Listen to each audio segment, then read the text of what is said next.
Voilà. Pour eux, le vote électronique est antidémocratique car il autorise une fraude indétectable. Même pas vrai, disent les fabricants de machines à voter. Comment ça, pas vrai? C'est ce qu'on va voir, c'est exclamé Rob Grongricht. Grongricht, c'est un Hollandais, un informaticien hollandais, un tout petit peu hacker sur les bords et qui a bricolé la machine à voter électronique. C'est tout vu, il a piraté une machine à voter un modèle NEDAP, le modèle national en Hollande et aussi celui qui est le plus répandu en France. Nous partons donc à Amsterdam avec Olivier Gangloff pour une petite démonstration privée de fraude électorale. These machines weigh 28 kilograms. 28 kilos, c'est le poids d'une machine à voter de la marque NEDAP. Rob en a acheté 2 exemplaires à une municipalité hollandaise pour 4 000 € la paire. Il est informaticien et convaincu que le vote électronique est une menace pour la démocratie. Il a donc décidé de montrer que le système est piratable. There we go. That's the machine. Devant nous, avec un simple tournevis, il ouvre la machine, retire une puce électronique qu'il remplace par une autre, identique en apparence, mais qu'il a programmée lui-même. Craquer le code de fonctionnement lui a pris 1 mois de travail, mais désormais, il est opérationnel. Il peut pirater n'importe quel ordinateur de vote NEDAP en moins de 2 minutes. Vous les remplacez avec vos propres puces. Ce sont des puces qui ne coûtent pas grand-chose et qui sont faciles à programmer. Let's go play democracy. Allez, on va jouer à la démocratie maintenant. Je vais voter pour le parti 1, 2, 3 et 4. Rob accomplit maintenant son devoir de citoyen. Pour les besoins de la démonstration, il vote plusieurs fois pour différents candidats, sans donner une seule voix au 5e qu'il a intitulé « Le Parti de la fraude ». Là, je clôture l'élection en appuyant sur ce bouton et en tournant cette clé. De l'autre côté de la machine, il y a une imprimante. Elle permet de sortir les résultats officiels. Normalement, c'est beaucoup plus long car il y a beaucoup plus de votants. Et voilà le document officiel. À partir de ce document officiel, il procède rapidement au dépouillement du scrutin. Le parti du PVDA a 3 voix, nous lui en avions pourtant donné 4. Et le grand gagnant de cette élection est le Parti de la fraude avec 5 voix. Alors que Rob n'a jamais appuyé sur le bouton correspondant à ce parti. Le bureau de vote va penser que tout est régulier, normal, que tout a fonctionné, il n'y a rien de louche. C'est une élection complètement légale et légitime, en dehors du fait que tout est faux.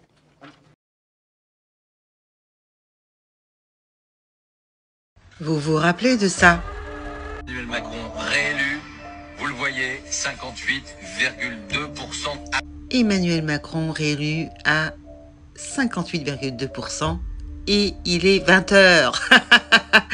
Je vais vous montrer tout le long de la vidéo qu'il s'est passé des choses absolument abjectes. Une arnaque en direct et que personne n'a rien dit. Va falloir m'expliquer comment c'est possible. Donc il est 20h et Emmanuel Macron est élu à 58,2% des voix, hein?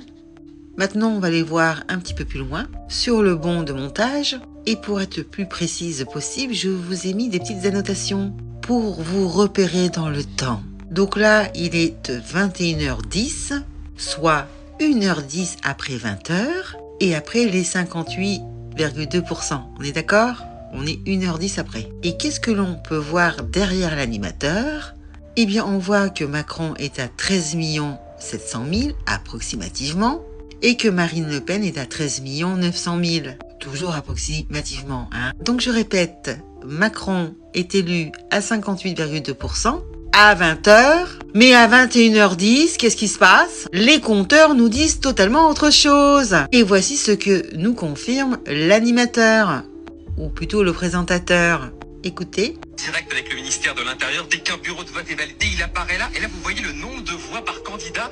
Pour l'instant, une égalité presque parfaite avec une... Et regardez ici à droite, on nous dit que l'estimation en faveur de Macron, elle est de 58,5%. C'est étonnant, non? Mais rappelez-vous ce qu'il nous disait à 20h. Il ne disait absolument pas ça. À 20h, il nous disait ça. Et c'est Emmanuel Macron qui est réélu président de la République avec 58,2% des voix. T'as entendu ou pas? À 20h, on nous dit que le président est réélu à 58,2%. C'est pas une estimation, ça. Alors que qu'est-ce que nous voyons à l'écran? On voit que Marine Le Pen est en tête de plus de 200 000 voix d'avance sur Macron. Alors comment c'est possible que Macron soit en tête à 58,2%? Ce n'est pas possible. Ah si, c'est possible, quand il y a un problème informatique. Tiens donc, c'est pratique.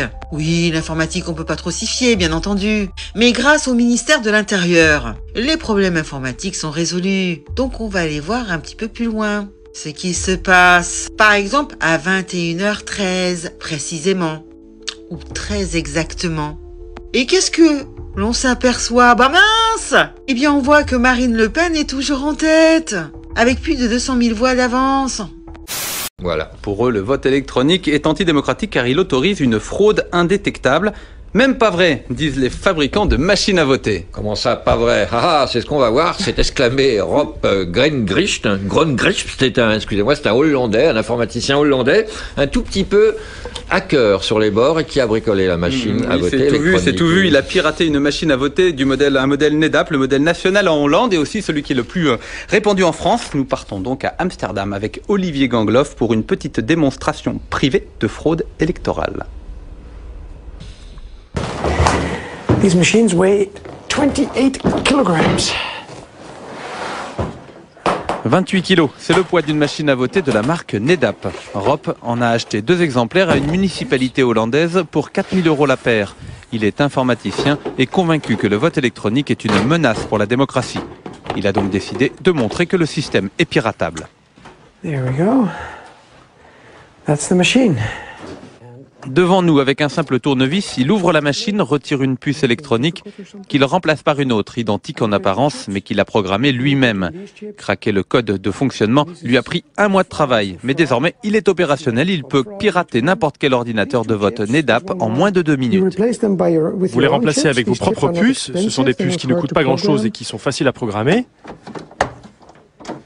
Let's go play democracy. Allez, on va jouer à la démocratie maintenant. Je vais voter pour le parti 1, 2, 3 et 4. Rob accomplit maintenant son devoir de citoyen. Pour les besoins de la démonstration, il vote plusieurs fois pour différents candidats, sans donner une seule voix au 5e qu'il a intitulé « Le Parti de la fraude ». Là, je clôture l'élection en appuyant sur ce bouton et en tournant cette clé. De l'autre côté de la machine, il y a une imprimante. Elle permet de sortir les résultats officiels. Normalement, c'est beaucoup plus long car il y a beaucoup plus de votants. Et voilà le document officiel. À partir de ce document officiel, il procède rapidement au dépouillement du scrutin. Le parti du PVD a 3 voix, nous lui en avions pourtant donné 4. Et le grand gagnant de cette élection est le parti de la fraude avec 5 voix. Alors que Rob n'a jamais appuyé sur le bouton correspondant à ce parti. Le bureau de vote va penser que tout est régulier, normal, que tout a fonctionné, il n'y a rien de louche. C'est une élection complètement légale et légitime, en dehors du fait que tout est faux. Depuis que cette démonstration a été médiatisée en Hollande, la société NEDAP a fait installer des scellés sur ses machines pour empêcher l'accès aux circuits électroniques à des personnes non autorisées. Mais pour cet informaticien militant, ça ne change rien au fond de l'affaire. Cette fraude indétectable peut venir de l'intérieur. L'Irlande, devenue suspicieuse, a remisé au placard les 7500 machines qu'elle avait commandées à NEDAP en 2004. En France, le nombre d'électeurs appelés à voter sur des ordinateurs augmente à chaque élection. Le 22 avril prochain, vous serez 1 million à faire confiance à une machine électronique pour vérifier le bon fonctionnement de leur machine. Oui, sauf que si la puce est programmée pour pas frauder pendant les tests, ça se voit pas, ça change rien du tout. Et ça, il y a des informaticiens français qui le disent. Il n'y a pas que le type à Grongreip, là, il y a des Français qui militent contre les ordinateurs de vote. Et ils ont un site internet. Oui, c'est www.recul-démocratique.org. Recul-démocratique.org. Voilà. Exact.